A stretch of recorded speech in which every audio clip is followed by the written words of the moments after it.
જે બપોરે 12 વાગ્યા સુધીમાં મુલાકાત તો નહીં કરાવવામાં આવે, પણ શા માટે નહીં કરવામાં આવે એ લખીને આપવાની પણ ના પાડે છે.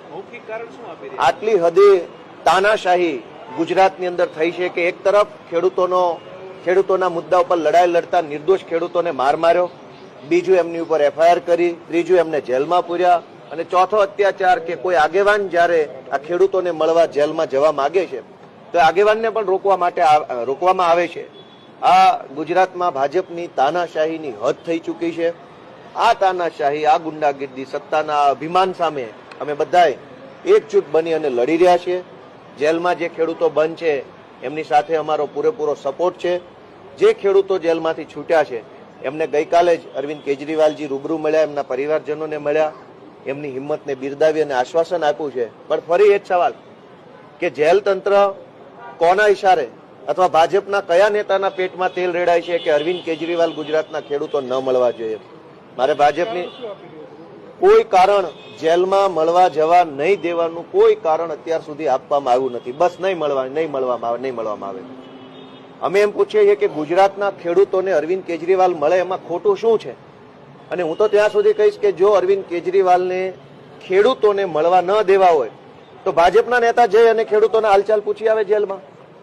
તમારે ભાજપના નેતાઓએ ખેડૂતોને માર મારવો છે, જેલમાં પૂરવા છે, મળવું નથી. અને જે માણસ અરવિંદ કેજરીવાલ ખેડૂતોના હામી બનવા માટે થઈને અહીંયા છેક આવ્યા છે એને મળતા રોકવામાં આવે છે, એ દુર્ભાગ્યપૂર્ણ બાબત છે.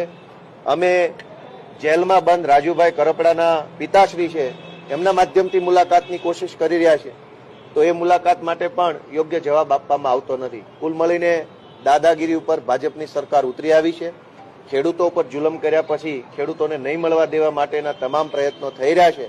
ત્યારે અમારી એટલી જ વિનંતી છે કે ગુજરાતભરના લોકો ભાજપની આ દાદાગીરી, આ તાનાશાહી અને સત્તાના અહંકારને ઓળખે અને ગુજરાતના ખેડૂતો પોતે જાગૃત બની અને આગળ આવે. એક વાત એવી હતી કે ન મંજૂરી મળે તો પણ જેલ સુધી જવાના હતા, પણ હવે કેમ નથી જતા? મંજૂરી ન મળે તો પણ જેલ ઉપર જઈ અને મળવા માટેનો પ્રયત્ન કરવો, એવું જયારે અમે નક્કી કર્યું તો જેલના સુપ્રિન્ટેન્ડન્ટ જેલ છોડી નીકળી ગયા. હવે અમને પોલીસના SP સાહેબ જે અહીંયા ઉભા છે એમણે એવું જણાવ્યું કે જેલમાં કોઈ સાહેબ જ નથી, બધા સાહેબો બીજી ડ્યુટીમાં લાગ્યા છે, ત્યાં જેલ ઉપર હાજર જ નથી. આટલો બધો ડર કઈ વાતનો છે? તમે ખોટું નથી કરતા, તમે ખેડૂતો સાથે અન્યાય નથી કર્યો, ખેડૂતોની ઉપર જુલમ નથી કર્યો, તો ડરો છો કેમ? ભાગો છો કેમ? નથી મળવા દેવા, તેમ છતાં અમે કીધું કે પ્રયત્ન કરીએ, જેલ ઉપર જઈ અને સાહેબને રૂબરૂ મળીને રિક્વેસ્ટ કરીએ કે અમને મળવા દો. અને જેલમાં જે લોકો બંધ છે એ તો ખેડૂતો છે, એ કોઈ ડ્રગ્સ વેચનારા કે કોઈ ખરાબ કામ કરીને ગયેલા માણસો નથી. તો અત્યારે પોલીસે અમને જણાવ્યું, SP લેવલના અધિકારીએ, કે જેલના સાહેબો જ જેલ ઉપર નથી, બધા નીકળી ગયા છે. હવે જેલ ખાલી કરીને જેલના સાહેબો નીકળી ગયા. અહીંયા જે સાહેબો છે એ મૌખિક રીતે ના પાડે છે, આખા સરકારી તંત્રનો તમાશો બનાવી દીધો છે. અહીંયા કોણ મળવા? અહીંયા SP સાહેબ છે, અંદર ઉભા છે.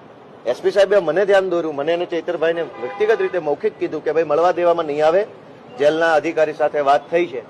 અમે એમ કહ્યું કે જેલના અધિકારીને મળવું છે, તો એ તો ત્યાં જેલ ઉપર નથી, એ તો નીકળી ગયા છે, બીજે છે ક્યાંક.